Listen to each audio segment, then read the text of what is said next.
Hey, what's going on? You know who it is. You know what it is. All right, you guys, peep game. All right, man. I recently saw an interview about an hour ago with E-40 and Fat Joe, and they was taking a trip down memory lane. And one particular subject came up was MC Hammer, and I verified this like maybe a couple of years ago with myself. We was having a conversation about Hammer, and I was trying to verify and tell people like Hammer was with the shit.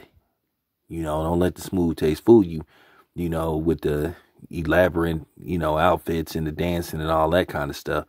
Which, when you think about it in retrospective, Hammer really got a bum rap from a lot of these rappers. A lot of them was hating on MC Hammer.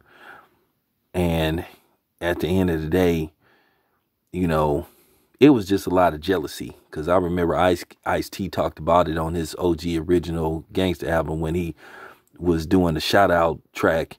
And he was just shouting out a whole bunch of different rappers. And he said, yeah, man, I want to send a special shout out to MC Hammer. I see it's a lot of rappers out here dissing you. But at the end of the day, they just jealous, so fuck them. And that came out of the words of OG Ice-T. Now, we all know Ice-T's background. Ice-T was really in them streets. Ice-T's like, had affiliation with Tookie and, and the Crips. I don't know what set Ice-T from. Some people say he was a Hoover, then some people say he was a 60. So that's up for the LA people. Y'all, when y'all see this video, you let me know what set Ice-T was originally from. But I know Ice-T was an OG, a OG Loke. But yeah. And it was funny, Fat Joe said, yeah, man, I was at the Las Vegas airport and, MC Hammer pulled up on me. And, MC Hammer, sat me down. And MC Hammer was like, man, y'all better stop getting this shit like misconstrued because I'm really with the shit. And then it was funny. E-40 said, hell yeah. Because E-40 from Vallejo, he from Magazine Street. And, for those who from the town, like the OGs, everybody knew MC Hammer was a high street bank boy. And his brother Lewis, we knew who his brother was. So it was kind of funny, right? I already knew what was up. And I would hear various rappers talking shit about MC Hammer.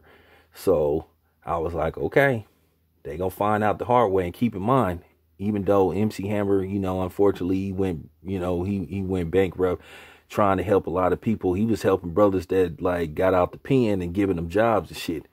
So, them was his homeboys. So, and another thing is with MC Hammer, he had hands too. He had hands. And a lot of people found out the hard way. Keep in mind, Ed Lubber was talking a lot of shit about MC Hammer and shit. So MC Hammer said, okay, well, let's put him up. So, Ed Lubber responded like a chick, like his feelings was hurt, and then he tried to diss Hammer again, and I heard they had to have a conversation behind the scenes. Then asked Redman saying Hammer pulled up on him. Then, the little white boy tried to diss him. I heard they had a conversation behind the scenes. So, you know what I'm saying? Ask MC Search. Ask MC Search about Hammer. He said that Hammer allegedly tried to, put some money on him. If you catch my drift. But this is what I was saying.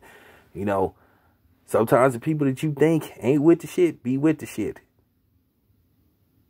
Now, that was just hilarious. And Hammer used to always say in interviews, don't let the smooth taste fool you. But I found that ironic that even Fat Joe was like, yeah, man, Hammer pulled up on me, and then E-40 was like, yeah, Hammer was with the shit.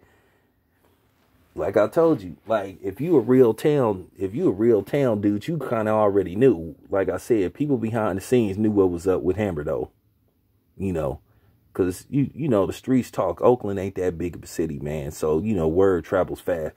Keep in mind, I want to get I want to verify something too. This is just real talk. I had heard about that incident with E-40 and Biggie Smalls. Like, I heard about it like pretty much like within hours after it happened, because, you know, I knew people, you know, in the industry, and, you know, back then they didn't have no social media. So, you know, word travels fast. You got the, you know, the word of mouth.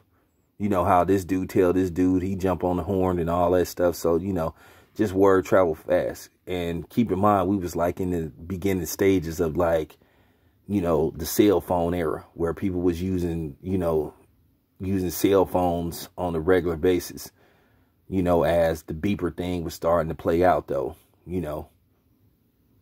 So word travel fast. Everybody heard about that shit that was like tied to the streets. So yeah, that just goes to show you, you know, for real. You know, you be thinking somebody is soft as shit, and then when they run up on you, it's a totally different story. So, you know, that's that. Let that be a lesson to y'all. Don't be fooled by how somebody appears, you know, on TV and shit. Because like I said, behind the scenes, Hammer was with the shit. But nevertheless, this your boy Town Biz. I'm out.